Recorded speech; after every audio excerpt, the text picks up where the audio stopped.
بسم اللہ الرحمن الرحیم۔ السلام علیکم۔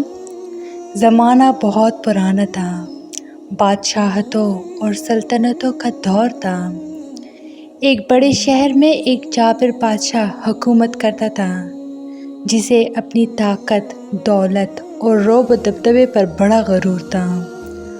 وہ لوگوں پر ظلم کرتا، ناحق سزائیں دیتا اور کسی کی فریاد پر کان نہ دھرتا۔ غریب، بے سہارا اور مظلوم لوگ اس کے سامنے آ نہیں سکتے تھے۔ اسی شہر کے ایک کونے میں ایک ضعیف عورت اپنی چھوٹی سی جھونپڑی میں رہتی تھی۔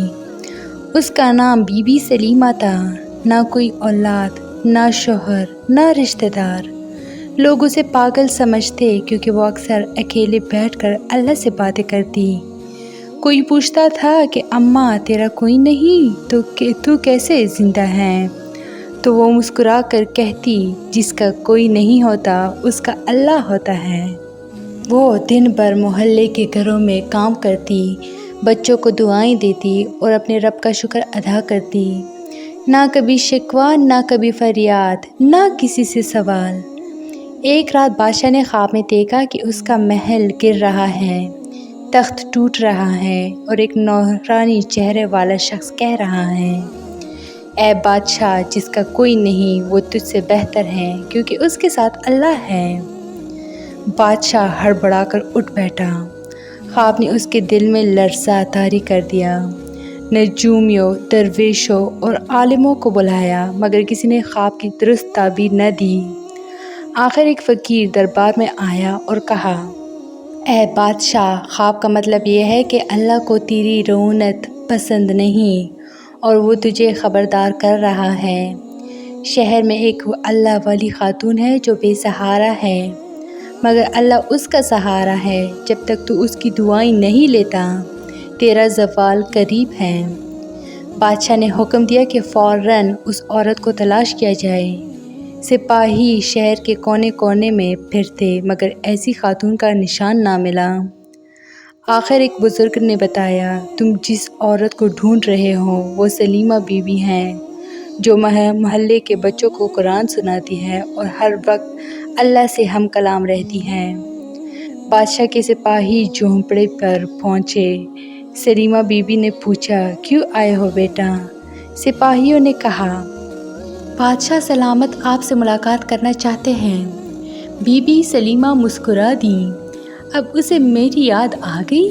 میں تو برسوں سے اسے اللہ کے سہارے جی رہی ہوں، اچھا لے چلو۔ جب سلیمہ بی بی دربار میں پہنچی تو سارا ہجوم حیران تھا کہ یہ ضعیف عورت کس شان سے چل رہی ہے۔ بادشاہ تخت سے اٹھ کر نیچے آیا، اس کے پاؤں چومنے کو جھکا تو بی بی نے ہاتھ اٹھا کر روکا اور کہا، ظالم انسان، تو نے مظلوموں کی آہیں سنی ہوتی تو آج تجھے میرے دروازے تک نہ آنا پڑتا۔ بادشاہ کی آنکھوں سے آنسو بہنے لگے۔ وہ زمین پر بیٹھ گیا اور کہا، اماں جان مجھے معاف کر دو، میں نے بہت ظلم کیے، مجھے وہ خواب چین نہیں لینے دیتا۔ بی بی سلیمہ نے آسمان کی طرف دیکھا اور بولی، اللہ بڑا کریم ہے، وہ بندے کو اس وقت بھی معاف کر دیتا ہے جب ساری دنیا اس سے منہ موڑ لیتی ہے۔ اس دن کے بعد بادشاہ نے ظلم چھوڑ دیا، اس نے عوام کی خدمت شروع کی، فقیروں اور یتیموں کا سہارا بنا۔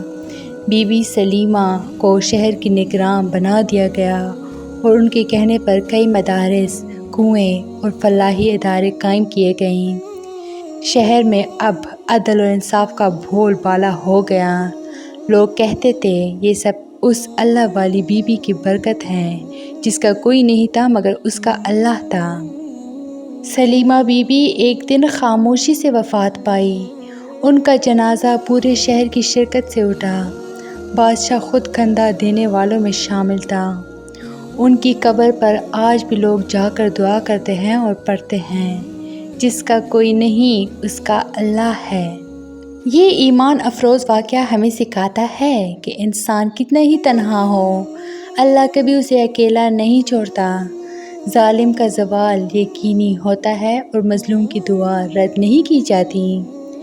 عاجزی اور اللہ پر بھروسہ زندگی کا سب سے قیمتی اثاثہ ہے۔ اللہ اپنے دوستوں کو ظاہری طور پر تنہا دکھا کر دراصل انہیں پوری دنیا سے بلند مقام عطا کرتا ہے۔ تو یہ تھی میری آج کی ویڈیو۔ امید کرتی ہوں کہ آپ لوگ کو بہت اچھی لگی ہوگی۔ مزید اس طرح کے اسلامی ویڈیوز کے لیے میرے چینل کو لائک، شیئر اور سبسکرائب ضرور کریں۔ Stay tuned for more. Thanks for watching.